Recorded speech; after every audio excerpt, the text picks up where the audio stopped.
Le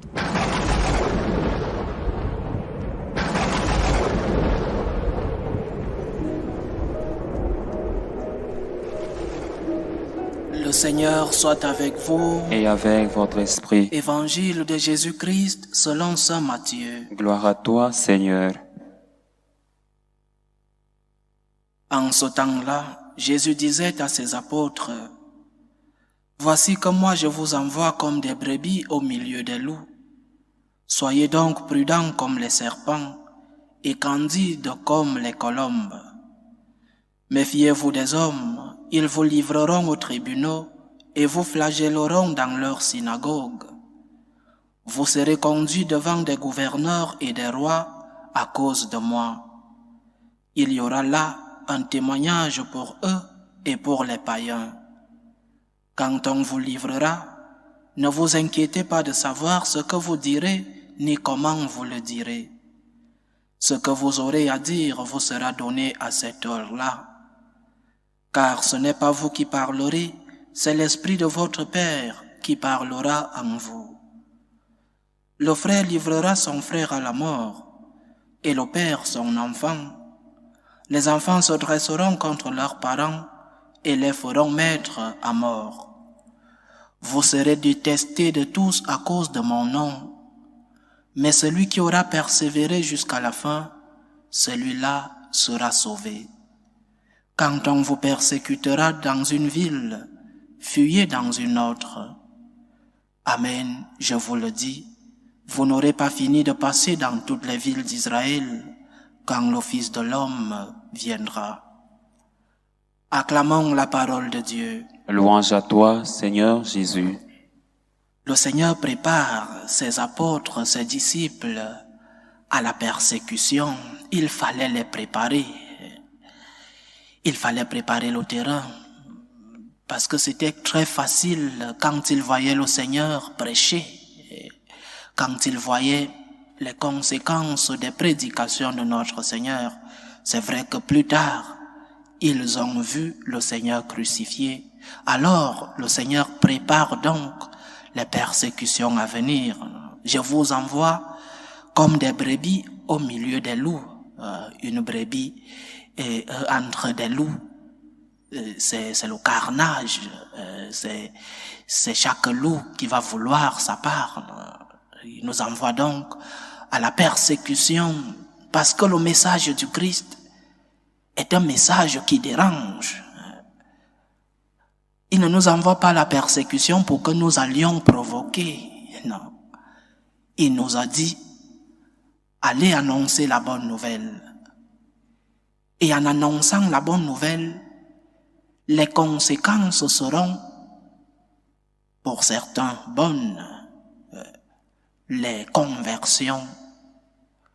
Mais il y aura toujours de la persécution. Je répète pas parce que le chrétien ou alors le messager du Christ va provoquer, mais parce que le message du Christ dérange le monde. Le message du Christ rend mal à l'aise.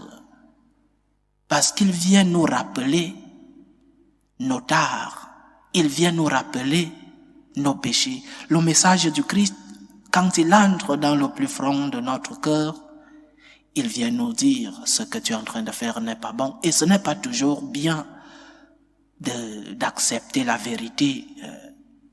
Alors, l'Église a toujours vécu pendant toute son histoire des persécutions. Aujourd'hui, des persécutions sous une autre forme, mais il y a toujours eu des persécutions. Notre message n'est donc pas un message où on va nous ouvrir les portes de tous les endroits où nous entrerons, parce que le message du Christ dérange. Et ce n'est pas parce que nous serons persécutés que nous devrons faire marche arrière, sinon, nous en 2023, nous ne serions pas là. Si les premiers chrétiens au moindre obstacle disait « Je veux pas de persécution, ma vie d'abord », l'Église serait morte dès ses premiers pas. C'est parce qu'il y a des personnes qui ont accepté d'être persécutées. C'est parce qu'il y a des personnes qui ont accepté verser de leur sang, perdre leur vie pour le message, pour l'amour de Dieu. C'est pourquoi nous sommes là aujourd'hui. Et nous aussi, nous devons accepter les persécutions de notre monde. Il y en a plein. Nous devons les accepter par amour pour Dieu. Accepte les croix quotidiennes, parce que parfois les persécutions ne sont pas toujours les plus graves, les sanglantes. Il y a des persécutions, même dans nos familles. Celui-là va à la messe. Il est l'oiseau rare de la maison. Il prie. On lui pointe du doigt. Ce sont des petites persécutions que nous avons. Et il faut commencer à les accepter. Parce que si nous n'acceptons pas les petites, nous ne pourrons pas accepter si vient le moment où on te dit tu es chrétien ou pas avec une arme. Nous devons accepter les persécutions. Je pense spécialement aujourd'hui en lisant cet évangile à nos frères chrétiens du Nigeria qui subissent des persécutions des islamistes et qui meurent chaque jour, des prêtres enlevés et des fidèles tués. Il y a des martyrs de nos jours qui continuent de protéger et de professer notre foi au prix de leur sang. Parce qu'ils ont connu Jésus, parce qu'ils ont connu l'amour de Dieu, parce qu'ils savent que être fidèle au Christ, c'est avoir les portes du ciel ouvertes. Celui qui accepte la persécution ne l'accepte pas parce qu'il aime la douleur, c'est parce qu'il a une perspective, celle de la vie éternelle. Celui qui aura persévéré jusqu'à la fin, celui-là sera sauvé, nous dit le Seigneur. Tu seras sauvé si tu acceptes les douleurs de la vie, les souffrances de la vie, par amour pour le Christ. Si tu acceptes de porter ta croix et non pas la jeter, et non pas avoir honte de dire que tu es chrétien, que tu vas à la messe et que tu pries. Dans notre monde aujourd'hui, surtout dans les environnements jeunes, un jeune qui dit qu'il va à la messe, il est sujet de toutes sortes de ridiculations. Un jeune qui dit qu'il prie, on lui dit « oui, l'oiseau rare ». Un jeune qui dit qu'il attend le mariage avant d'avoir les relations sexuelles, on le regarde comme un sorcier. Et beaucoup de nos jeunes sont persécutés par leurs amis, dans leur collège, dans leur milieu de travail. Mais celui qui accepte la persécution sera sauvé. Fais-le par amour pour le Christ. Seigneur, parce que je t'aime, parce que tu as porté ta croix pour moi, parce que tu n'as pas fui tes propres persécutions, alors moi aussi, je vais suivre ton chemin.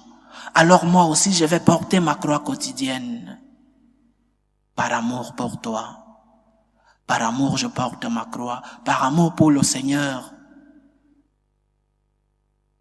Si nous n'acceptons pas les persécutions aujourd'hui, pour notre message, parce que je répète, le message chrétien dérange. Il a toujours dérangé. Il continuera de déranger si nous restons fidèles au message que le Christ nous a transmis. Et oui, nous devons déranger le monde. Parce que l'obscurité n'aime pas la lumière. Oui, nous devons déranger le monde.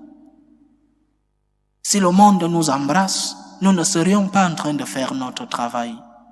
C'est parce que nous recevons des persécutions, c'est un signe que l'Église est vivante et que l'Église continue sa mission évangélisatrice en fidélité avec le message du Christ.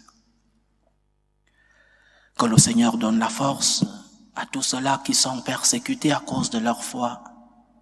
Qu'il nous aide à nous tous de pouvoir porter nos croix quotidiennes par amour pour lui. Loué soit Jésus-Christ. À jamais.